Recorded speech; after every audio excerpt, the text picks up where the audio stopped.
Belit Triguinho is a graduate student.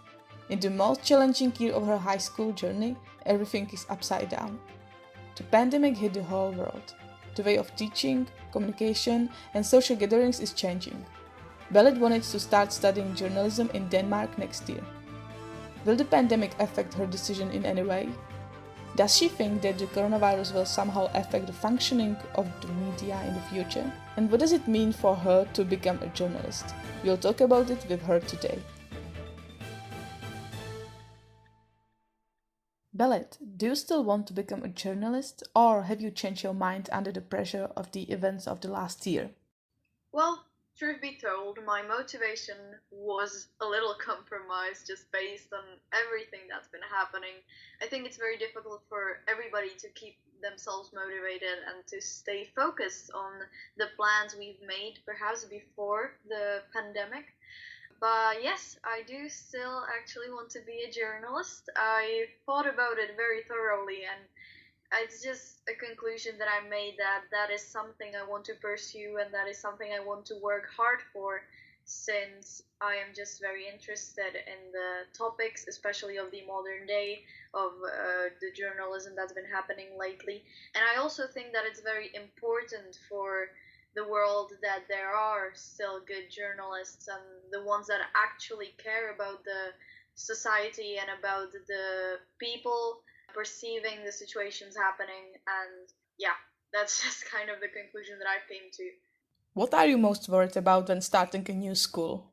All the typical things. I am still living with my parents now, so I think that's just going to be a big old step, going to a different country and going to a new school with new people. So I'm worried about the typical things, my living situation and my abilities to make friends, my way of just fitting in with the new world that I'm about to experience. And other than that, just a whole other style of studying. You know, high school and university are total different things, and I'm not afraid. I'm just a little stressed out about it, but that, of course, is still very exciting to me. Do you think that the studying program of journalism will be different from previous years due to the corona? Has the media changed? Well, I believe the media always changes. That's kind of the interesting thing about it. With all new events happening and people experiencing new and new things, that's what makes the news so interesting, and that's what makes journalism so much fun. But I am also very interested in history, and through that, through studying history at its finest, I kind of have this strange ability to see the events happening from like a larger outlook. And I just kind of believe that we're going to get over this, just like the plague, just like any economic crisis. This is going to end one day too, and it's just something that the media is going to have to deal with. And I don't think journalism as a whole will be much different to any time before.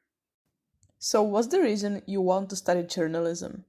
As I already tiptoed around this matter, I think it's very important for there to be new journalists, new generational journalists, just bringing different thoughts and bringing different processes and bringing different points of views to the situations happening nowadays. Because we can see a lot of corruption in the media, and we can see a lot of people being dishonest, a lot of errors in the journalist system, and fake news is a large problem as well. And I just believe that it's very important to bring a pure outlook on journalism, and that's what I aspire to do. That was Belit Triguinho, representative of a new generation of media content creators. Although concerns about the future of the media are more common, we have seen in this interview that young, promising, and talented journalists will always be here. And even during a crisis such as the coronavirus pandemic, it will be no different. Today's show is over, with Magdalena Trejerová at the microphone.